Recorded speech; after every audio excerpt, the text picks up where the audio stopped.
Good morning, praise the lord. આવા આજનું વચન જોઈએ. જે પુરુષ યહોવા પર શ્રદ્ધા રાખે છે ને જેનો આધાર યહોવા છે તે આશીર્વાદિત છે.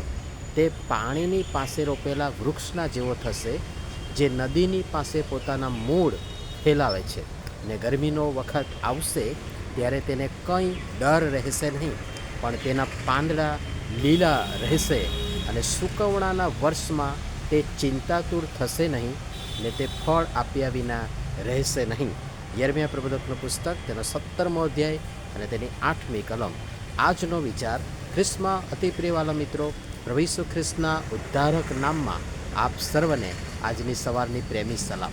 અગાઉ આપણે જોયું કે જે પુરુષ મનુષ્ય પર ભરોસો રાખે છે તે અને તેનું પરિણામ, એ વિશે આપણે જોયું. અને આજે જે પુરુષ યહોવા પર શ્રદ્ધા રાખે છે તે અને તેના પર પરિણામ વિશે આપણે ટૂંકમાં જોવા પ્રયત્ન કરીશું.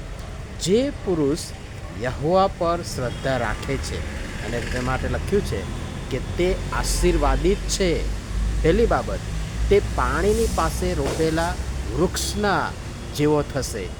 નાનો છોડ નહીં, પણ હર્યું ભર્યું ઘનઘોર ઘટાદાર વૃક્ષ, જે પોતે પણ કંઈ કેટલાય જીવોનો આશરો બનશે. જીવનનો ઝરો છે પ્રભુ ઈસુ. એ ઝરા પાસે સાહેબ જમાવો, ઝરો બની બીજાની તૃષ્ણા छिपाવો.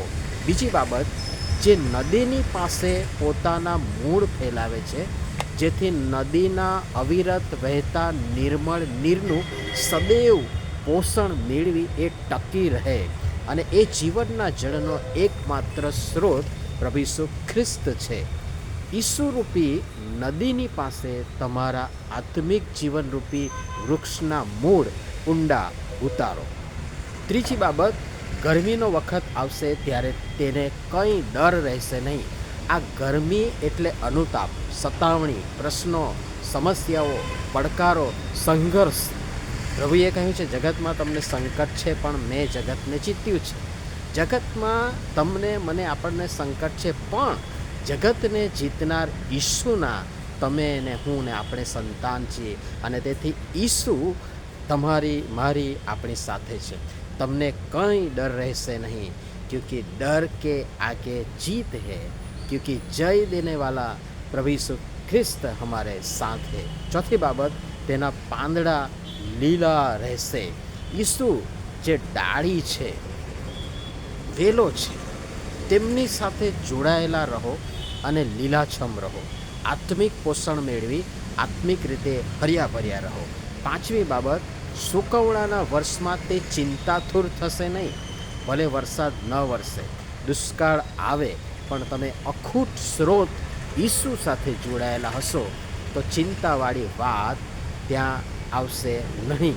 એ તંગી, તંગાસ, ખેંચ બધામાં ઈસુ સહાયક બની રહેશે. અને છઠ્ઠી બાબત, ને તે ફળ આપ્યા વિના રહેશે નહીં. તમે ફળવંત બનશો, ફળદાયી બનશો. તમે ઈશ્વરની ઈચ્છાનુસાર ફળ લાવનારા, નિપજાવનારા બનશો. અને તેથી વહાલાઓ, ઈસુરૂપી નદીની પાસે રોપાયેલા વૃક્ષ માફક હર્યા ભર્યા ફળવંત બનો, જેથી તમારા ફળ કાયમ રહે, જેનાથી આકાશના બાપને મહિમા મળે. પ્રભુ પિતા પરમેશ્વર આ બધી બાબતો સમજવા આપણ સર્વની સહાયતા મદદ કરો. આમીન. ધન્યવાદ.